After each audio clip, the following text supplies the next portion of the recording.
Hello दोस्तों, आज हम लोग आए हैं अपने मित्र रिंकू जी के साथ यहाँ पे। और हम लोग यहाँ ऐसे नाइट में वॉक कर रहे थे, तो हम लोग को कुछ चीज़ें याद आई। तो हम लोगों ने सोचा कि एक छोटा सा वीडियो क्यों ना बन जाए।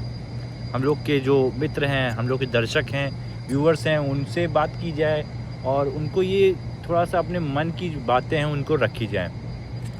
सुयश, पहले तो हम अपने दोस्तों को ये बताएं कि हम खड़े कहाँ पे हैं।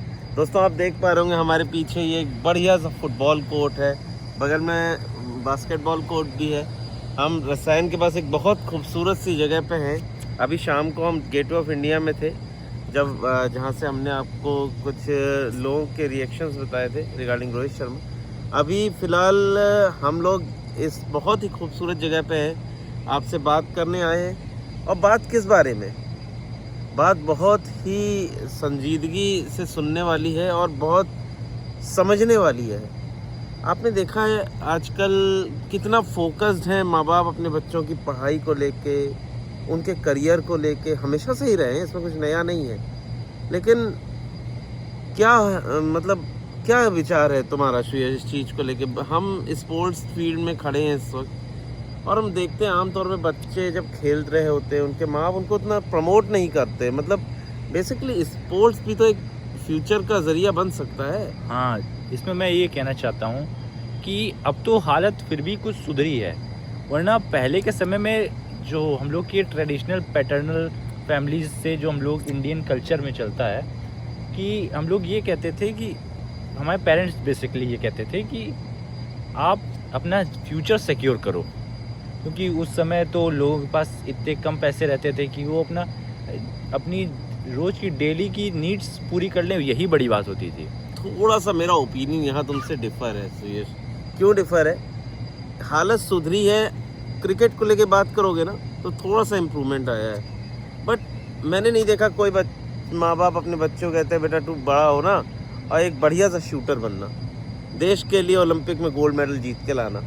मैंने नहीं देखा कोई माँ बाप अपने बच्चों को कहते हो बेटा तू हॉकी प्लेयर बनना। स्पोर्ट्स में क्रिकेट थोड़ा सा इंडिया में मतलब इट्स फील लाइक के cricket is a religion in India ना। तो बेसिकली उसमें अगर देखोगे तो थोड़ा सा चीज़ें दिख रही हैं बिकॉज ऑफ IPL ऑल्सो और जो लीग्स वगैरह चल रही डोमेस्टिक लीग्स।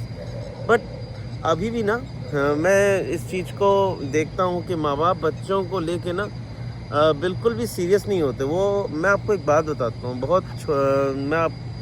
मेरा बेटा है, मैं घर पे जब मैंने उसका एडमिशन एक एकेडमी में कराया है, क्रिकेट एकेडमी है नो डाउट, तो मेरे घर से इतना प्रेशर आता है ना मुझ पे कि नहीं तुम्हें उसको एकेडमी क्यों भेजना है, उसकी पढ़ाई सफ़र कर रही है, उसके मार्क्स नहीं आ रहे हैं। अरे मार्क्स से ऊपर दुनिया है कि नहीं है, पहले ये बताओ मुझे। बिल्कुल है, बिल्कुल है।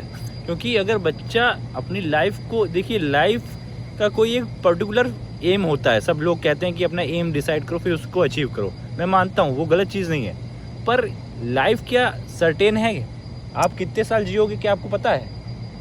वो सब चीज़ है, बट तो मेरा ये कहना है कि जो चीज़ें सर्टेन नहीं है तो इसके बारे में सोचो, पर इतना ज़्यादा ना सोचो कि आप जो पर्टिकुलर जो जीवन चल रहा है आपको उसको डेली लाइफ को एंजॉय करना ही छोड़ दो। देखो कंट्रोल उन चीज़ों, देखो लाइफ एंड डेथ पे कंट्रोल किसी का नहीं होता, बट कुछ चीज़ें ऐसी जो हम कंट्रोल कर सकते हैं। सपोज मैं एक छोटी सी बात करता हूँ, कितने लोगों ने यहाँ 3 इडियट मूवी देखी है?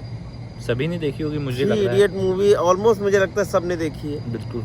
उसमें वो क्या कहता है, आमिर खान का जो उसमें किरदार है फुनसुक बांगड़ू आई थिंक, वो क्या कह रहा होता है कि काबिल बन, है ना। वो ये नहीं कह रहा होता है कि तू मार्क्स के लिए भाग, तू किसी भी फील्ड में अपना करियर बना, जो तुझे अच्छा लगता है वो कर। पेरेंट्स बच्चों पे इतना उम्मीदों का बोझ डाल देते हैं ना। आज की डेट में हम देख रहे हैं डिप्रेशन, छोटे छोटे बच्चों को बीमारियां हो जा रही हैं। मतलब आप सोच नहीं सकते, पहले कब आपने सुना था कि छोटे बच्चों को BP शुगर ये सब चीज़ें हो रही थी? और आज की डेट में छोटे छोटे बच्चे सफ़र कर रहे हैं। प्रेशर बहुत ज़्यादा है। बच्चों में जो प्रेशर आ रहा है ना, उनकी उम्मीद कुछ ज़्यादा ही बढ़ चुकी है पेरेंट्स की। Family, towards the teachers, towards the other person of their life also. तो जो भी उन पे प्रेशर आ रहा है वो सही नहीं है। मैं आपको एक बात बताऊं, देखिए अच्छा है हम अपने बच्चों के लिए सीरियस हैं, हम उनके करियर के लिए सीरियस हैं, अच्छा, लेकिन उनका करियर क्या होगा हम कैसे डिसाइड कर सकते हैं? Let them, give them free hand. जी हाँ दोस्तों, जो जैसा इन्होंने कहा कि let them give a free hand, उन्हें अपना करियर चूज़ करने का मौका देना चाहिए। अब तो मतलब पेरेंट्स भी धीरे धीरे अंडरस्टैंडिंग हो रहे हैं। मुझे लगता है कि आगे ये बड़ा चेंज आ सकता है, लेकिन चेंज की शुरुआत तो अभी शायद शुरू हो चुकी है। शायद क्रिकेट से ही शुरू हुई हो, पर शुरू हुई है। आप ओलंपिक देखते हैं, सुनते तो कभी न्यूज़ तो देखा होगा। हाँ, आप ओलंपिक देखते हैं? हाँ, सुन लेता हूँ कभी कभी, पर फ्रिक्वेंटली नहीं सुनता हूँ मैं। न्यूज़ में क्या आता है, भारत को आप कभी मेडल टैली में ऊपर देख रहे होते हैं, आप देखते हैं ना, चाइना, अमेरिका, ऑस्ट्रेलिया, जापान, मतलब ये सब नेशंस हमसे कितने आगे हैं। इनकी पॉपुलेशन हमसे बहुत कम है, फिर भी ये हमसे कितने आगे। दुख होता है कि हमारा देश वहाँ पे हमें नहीं दिख रहा, भारतीय झंडा वहाँ नहीं फहराया जा रहा। दुख होता है ना? नहीं, दुख तो होता है, पर मैंने एक कहीं पे आर्टिकल पढ़ा था कि जो अपने देश के जो गोल्ड मेडलिस्ट हैं ओलंपिक्स के, उनको जब गोल्ड मिलता है तो कुछ समय तो वो लाइमलाइट में रहते हैं, फिर उसके बाद उनकी ट्रेनिंग का खर्चा, उनकी डाइट का खर्चा इतना ज़्यादा एक्सपेंसिव उसके हो जाते हैं, पर उसके लिए कुछ नॉर्म्स या कुछ इस तरीके से चीज़ें बनी नहीं है कि नहीं, वो आज प्रमोट की हो डेट पाए। में आप नीरज चोपड़ा का उदाहरण ले लीजिए, या अभी और पीवी सिंधु है, और भी लोग हैं। मैं उन लोगों की बात कर रहा हूँ जिन्होंने मेडल्स जीत रखे हैं ओलंपिक में, और भी लोग हैं। आज का स्ट्रक्चर स्पोर्ट्स पे गवर्नमेंट बहुत इन्वेस्ट कर रही है, स्टेट गवर्नमेंट्स इन्वेस्ट कर रही हैं, जो वहाँ राज्य सरकारें हैं, केंद्र सरकारें, फैसिलिटीज़ भी हैं। बट द थिंग इज़, हम उनको उस तरह से बड़ा नहीं कर रहे हैं, हम उस तरह से उनको पाल पोस नहीं रहे कि उनका माइंडसेट उस तरीके का बने। आज तक इतने बड़े देश से एक स्विमर नहीं निकला जिसने ओलंपिक में कोई भी मेडल जीता हो। क्यों नहीं निकला? एक एक कंट्री से 8-8 मेडल एक एक आदमी जीत जाता है। इंफ्रास्ट्रक्चर के बारे में आप इसमें क्या ऐड ऑन करना चाहेंगे? इंफ्रास्ट्रक्चर है, सब कुछ है, लेकिन समस्या क्या है ना कि हमारा बचपन से ही, देखिए किसी भी चीज़ की नींव क्या होती है। आज बच्चा 15 साल का हो गया, हम अब उसको तैयार करने जा रहे हैं। 10 साल का बच्चा, 11 साल, 12 साल का बच्चा तैयार करने जा रहे हैं। ठीक है, 10, 11, 12 साल एक बार फिर चल जाएगा, बट अगर हम 15 साल के बच्चे को तैयार करने जाए और हम एक्सपेक्ट करें कि वो बहुत अच्छा कर देगा, ये सब चीज़ें ना शुरू से जैसे फॉरेन कंट्रीज़ में होती हैं ना, उस तरह से होनी चाहिए। हमें उन पर ध्यान देना चाहिए, फैमिली का सपोर्ट होना चाहिए, उनको फियर ऑफ फेलियर नहीं होना चाहिए। सबसे ज़रूरी चीज़ क्या है आज की डेट में ना, मैं आपको सीरियसली बताऊं, बच्चे से ज़्यादा फियर ऑफ फेलियर उसके पेरेंट्स के माइंड में होता है। अरे कहीं मेरे बच्चे का करियर तो नहीं ख़राब हो जाएगा, अरे क्या करेगा कल को मेरा बेटा, कैसे घर चलाएगा अपना, ये फियर ऑफ फेलियर। और यकीन मानिए ये सबसे बड़ी समस्या है। फियर ऑफ फेलियर तो एक बड़ी चीज़ है ही है, मैं मानता हूँ, पूरी तरीके से एग्री होता हूँ। साथ ही मैंने एक चीज़ और देखी है कि पेरेंट्स के अंदर कंपैरिजन करने की आदत अभी तक नहीं गई है। अगर किसी के बच्चे ने थोड़ा सा, उनके बच्चे से 2 नंबर भी ज़्यादा आ गए, तो वो उसको इतना सुना देंगे कि उसके 95 नंबर लाने की कोई वैल्यू रह ही नहीं जाएगी। अगर उसके साथी की 97 नंबर आ गए हैं, तो 2 नंबर के पीछे उसको इतना सुनाया जाएगा कि क्या ही कहा जाए। बस यही तो दुख है कि हम बच्चे को उन 2 नंबरों के लिए सुना रहे हैं, लेकिन हम बच्चे को उसलिए नहीं कह रहे हैं कि देखो बेटा, उस देश के इस बंदे ने गोल्ड मेडल जीत लिया, तुम भी कोशिश करो, तुम भी देश के लिए मेडल जीत के लाओ। हमें क्या चाहिए? हमें वो 2 नंबर चाहिए। क्यों? क्योंकि हमने अपनी लाइफ में देखा है कि पढ़ाई इज़ द ओनली सोर्स जिससे आप अपना करियर बना सकते हैं। ऐसा नहीं है, ऐसा यकीन मानिए ऐसा नहीं है। बहुत सारे ऐसे फील्ड्स हैं, मैं आपको कितने एग्जांपल्स दे दूं। आप देखिए, उठा के आप बड़े बड़े वेट लिफ्टर्स को देखिए, बहुत ज़्यादा नहीं पढ़े हैं वो, स्टिल दे आर सक्सेसफुल।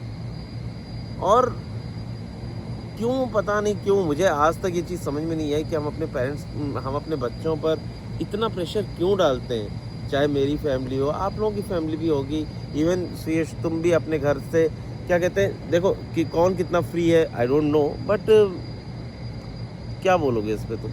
मैं ये कहना चाह रहा हूँ कि बिल्कुल सही कहा है, और जिस तरीके से लोग सोचते हैं कि ये कुछ आगे कर ही नहीं पाएगा, ऐसा नहीं होता है। सब लोग किसी ना किसी चीज़ में इंटरेस्ट लेते ही हैं। आप कभी अपने बच्चे से फ्रेंडली होकर बात करो तो ज़रूर बताएगा आपको, और हमेशा आप उसको एक गार्जियन की तरह, पेरेंट की तरह उससे ट्रीट करेंगे तो वो क्या आपको अपनी मन की बात बताएगा? पूछते ही नहीं है भाई कि बेटा तू किस फील्ड में जाना चाहता है, क्या करना चाहता है वैसे तू आगे, तेरी चॉइस है कुछ मतलब क्या विचार क्या है तेरा। कभी बैठ के 2 मिनट बच्चे से बात कीजिए अपने, बहुत ज़रूरी है आने वाले देश को। अगर आप मतलब if you want to develop this country, बाहर के कंट्रीज़ की तरह ना, अगर आप इसको डेवलपिंग बनाना चाहते हैं तो पहले उसकी शुरुआत अपने घर से कीजिए, बहुत ज़रूरी है। तो थोड़ा सा अगर आप अपने देश को डेवलपिंग कंट्री के तौर पे देखना चाहते हैं ना, तो उसकी शुरुआत अपने घर से कीजिए। अब शायद ये वीडियो लंबा हो रहा है और हमारा काम है आपको मोटिवेट करना, आपको ऐसे ही जानकारी देना। मैं और सुयश आपसे रेगुलरली ऐसे ही मिलते रहेंगे। ज़रूरत आपके सपोर्ट की है। आप अगर सपोर्ट करेंगे, हमारा वीडियो लोगों तक पहुंचाएंगे तो हमें मोटिवेशन मिलेगा। हम आपको मोटिवेट कर रहे हैं, आप हमें मोटिवेट करिए कि हम ज़्यादा से ज़्यादा आपसे जुड़ सकें। और हम लोग बहुत ही ज़्यादा खुश होंगे अगर आप हम लोग से कम्युनिकेट भी करें। कमेंट्स में आप अपने विचार और ओपिनियन साझा कर सकते हैं, हम लोग उस पर भी बात करेंगे अगर आप करते हैं कमेंट्स या कुछ क्वेश्चन हो आपके मन में। वैसे तो सब्सक्राइबर्स बढ़ाइए। हम लाइव शुरू करेंगे, लाइव ब्रॉडकास्टिंग में हम आप सबके साथ लाइव होंगे, हम सब मिल के बात करेंगे इन चीज़ों पे। बहुत ज़रूरी है एक हेल्दी डिस्कशन, तुम्हें नहीं लगता सुयश ज़रूरी है? बिल्कुल बिल्कुल, मैं ये कहना चाह रहा हूँ कि ऐसा नहीं कि हम लोग परफेक्ट हैं, but as a human being, as a good citizen, क्या टॉपिक्स पे बात करने की भी छूट नहीं है। और आपने एक चीज़ देखिए हमारे पास कोई माइक नहीं है, हम किसी प्रोफेशनल कैमरा से शूट नहीं कर रहे, हम बहुत ज़्यादा एडिटिंग अपने वीडियोस में नहीं डाल रहे। क्यों? क्योंकि हम आपसे आपकी तरह से जुड़ना चाहते हैं, एकदम रॉ मटेरियल आपके सामने रखना चाहते हैं। आपको कभी ये नहीं लगना चाहिए कि ये पराए हैं। हम हमेशा आपके अपने बन के आपसे बात करना चाहते हैं, आपकी प्रॉब्लम्स को सुनना चाहते हैं, आपको अपनी प्रॉब्लम्स बताना चाहते हैं। एक दूसरे से बात करके सॉल्यूशंस निकलते हैं, ऐसा मैंने बचपन से सुन रखा है। तो आपको सॉल्यूशन देना और आपसे सॉल्यूशन पाना, ये हमारा एक मेन मोटिव है। तो प्लीज़ वीडियो को लाइक ज़रूर कीजिए, शेयर कीजिए, सब्सक्राइब कीजिए, कमेंट सेक्शन पे अपने क्वेश्चंस रेज कीजिए। सब्सक्राइबर बढ़ेंगे तो हम लाइव भी आएंगे। आप अपने कमेंट्स और जो भी ओपिनियंस देंगे तो हमें काफ़ी अच्छा लगेगा आपके साथ जुड़ के। कैसे इम्प्रूव करेंगे हम लोग अगर आप ही हमें सपोर्ट नहीं करेंगे तो? कोई सजेशन हो तो वो भी दे सकते हैं आप। तो चलिए आज के लिए यहीं तक रहेगा, हम लोग कल फिर से मिलेंगे, या हो सकता है कि हम लोग जब तक ये वीडियो अपलोड हो उसके बाद हम लोग फिर से कोई वीडियो डाल दें। चलिए देखते हैं क्या होता है आगे। तब धन्यवाद तक के लिए thank you, good night, take care, thank you. Bye bye.